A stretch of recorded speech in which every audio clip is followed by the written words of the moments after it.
عسلامة أخويا المصريين، نتشرف بيك. مرحبا اهلا بالإخوة بحضرتك. والأشقاء العزيز علينا المغاربة.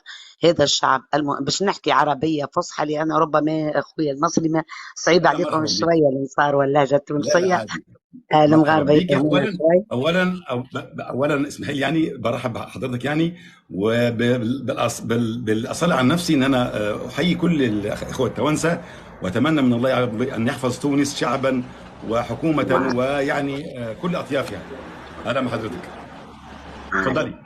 والله ليك شو مع سامية. أحيي هذا به. وباش نطلب منك طلب، صديقي وأخي المصري، أنك تعمل ميوت للكل في الجيست، باش نحكي باش ما يشوشوش عليا.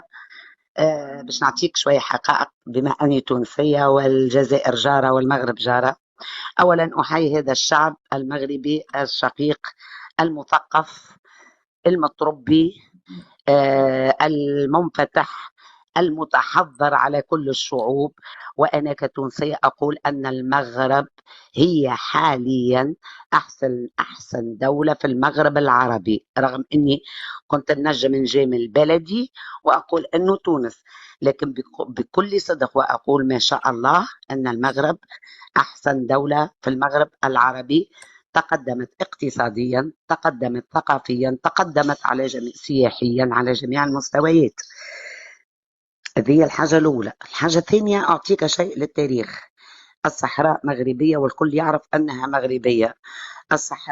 لأن الجزائر هي مستعمرة فرنسية. نحب نكمل جملتي قبل ما يعملوا لي السينيال، لأنه جيراننا الجزائرية ما عندهم كان ثقافة السينيال، ليس ثقافة الرد. آه، والنقاش النزيه.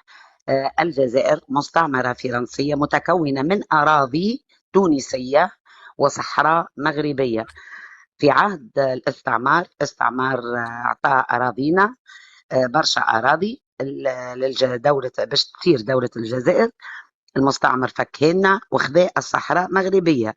بورقيبة، هناك من يقول الحبيب بورقيبة رحمه الله المجاهد الأكبر من فرط في أراضينا، وهناك يقول لم يفرط، بل قام بشبه معناها طلب لفرنسا باسترجاع الأراضي. لكن جلالة الملك الحسن الثاني رحمه الله وطيب تراه هو بقى يحارب على صحراءه، على أرضه اللي خذاها منه المستعمر وأعطاها للجزائر. الكل يعرف أنه صحراء مغربية بشهادة الدول، بعض الدول العربية وبعض وأكثر الدول الأجنبية، معناها على خاطر احنا نعرف التاريخ ونعرف الجغرافيا. فهمت. آن الأوان أنه معناها يزي الجزائريين. بصراحة أخي المصري سبوا كل الشعوب، لأنهم ليس لهم انتماء، لأن ليس هم هوية. عندهم نقولوا بالفرنسي مشكلة، عندهم مشكلة ايدونتيتير، ان بروبليم ايدونتيتير، عندهم مشكلة هوية. ليس لهم حضارة. أنا عندما أتكلم أقول بنت قرطاج، وأنت مصري تقول بنت الأهرامات وبنت خوف وخفرع والحضارة المصرية العريقة. هما معناها وصلوا قالوا النيل كان في مصر، معناها كان في الجزائر هزوا سرقوهن المصريين. معناها يقولون أشياء شبه خيالية. مكة المكرمة كانت في الجزائر وسرقوها السعوديين. بمعنى هذايا شعب انتهك عرض كل نساء العربيات، انتهك كل معناها رؤساء الدول والشعوب. قالوا اللي هما شواكر شو اسمه افريقيا. كيف انت شواكر افريقيا وما عندكش طائره لتطفئه النيران، الحرائق؟ كيف معناها تونس تبعث لك طياره من هنا، تونس الصغيره ولتمر بظروف صعبه تبعث لك طائره لتطفئه النيران؟ اين انت؟ اين عائدات البترول؟ أين عائدات البترول وشعبك يعيش دعارة وفقر ومقفع وأحياء قصديرية؟ تلوم الملك. الملك يعمل في صمت، حفظه الله وأرعاه جلالة الملك محمد السادس. ونرى هنا خطاب معناها الفرق بين الخطاب الملكي العلوي الشريف وبين خطاب الرئيس تبون. هناك خطاب تبون يدعو إلى العنف، إلى التفرقة، إلى القتل، إلى الإرهاب. لكن جلالة الملك لا يظهر دائما شفاه الله، إلا أنه خطاباته تدعو إلى لم الشمل، إلى الأخوة، إلى البسط اليد، إلى التعاون المغاربي. فهمت؟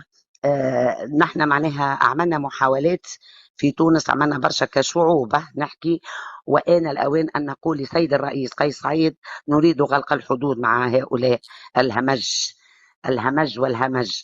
نحن نريد المغاربة، ونريد الليبيين والموريتانيين وغير ذلك، معناها من كل الشعوب العربية مرحب بها في تونس إلا هؤلاء. الجزائر أقول أن الجزائر أصبحت أضحوكة العالم، هتكوا الأعراض، لأنهم يحسون كما نقولوا بالتونسي بالنقص، لأنهم عندهم نقص، يعيشون المرارة عندما يريدون يرون ديمقراطية المغرب وديمقراطية تونس يتدخل في شؤوننا الداخلية. هذا المعمول به عالميا يعني. فهمت؟ انا بشكر دايما، وليس سبحان الله، دايما التوانسه وليس سيد بيتحفونا المغرب بس. برقي الحديث معهم والله، شكرا.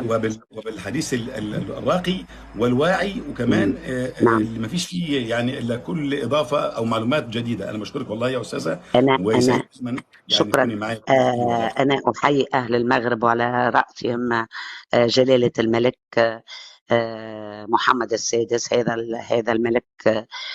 أنا شخصيا أحبه جدا، ونقدر ونحترمه لما فعله لشعبه، لما فعله لبلده. ما سرقش، عكس الجزائر تسودها، معناها تحكمها ولتونس كذلك، ولتونس. تحكمها كبرانات فرنسا. هي دولة بترولية بحال، المفروض أنها عندها معناها عندها منشآت كبيرة، وعندها معناها عندها كبار المستشفيات. وليكن في علمك يا أخي، كانوا يمشوا للمغرب وتونس للمداواة والإجراء العمليات الاستعجالية. توا المغرب مسكرة ولا يجوا لتونس، معناها ديما في تونس. هل أنت دولة بترولية ولا تملك مستشفى كبير؟ ألا تدرس شعبك الطب؟ يعني معناها هناك متناقضات. يقول لك احنا شواكر افريقيا، لكن نرى الطوابير والفقر المقفع. لا تلم تونس ولا تلم موريتانيا والمغرب وغير. انت دوله بتروليه، المفروض انك بحال دبي او اكبر، معناها متقدم جدا على تونس والمغرب. لكن المغرب تقدمت اكثر من كل الدول، وليست دوله بتروليه. المغرب كنا نعلم معناه عندها القليل القليل كما هي وكما تونس. لكن ما شاء الله، أحدث المستشفيات، أكبر الدكاترة، أكبر الفنانين، أكبر المسارح، ما شاء الله نجدها في تونس والمغرب. أليس من نعم. العيب؟ وتجي نعم. تطلع للمغربي مش نفس الثقافة. المغربي أخي العزيز، أخي المصري العزيز، المغربي يأتي إلى تونس للسياحة النظيفة، يرى المعالم التاريخية، يذهب إلى المساجد الكبيرة، يذهب إلى حتى ولو أنه يعني يسهر ويذهب إلى العلب الليلية ال- ال- الم... معناها المذخ، ما نقولوا احنا الجميلة الغالية في السوم يعني، الباهظة المذخمة.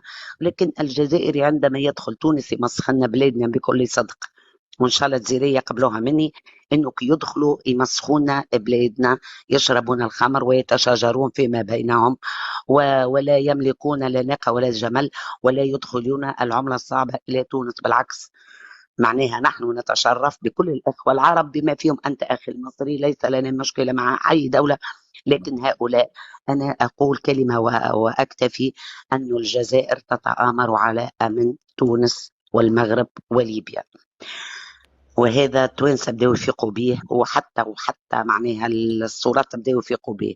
الجزائر كل ما يمشي البقعة يجبدنا تبون، مشي لروسيا جبدنا، مشي لإيطاليا جبدنا.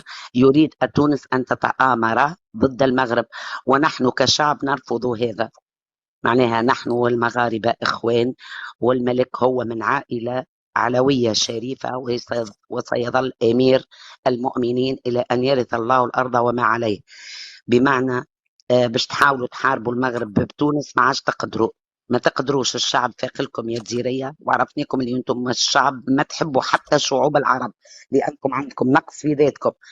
تحياتي أخويا المصري، شكرا على المساحة.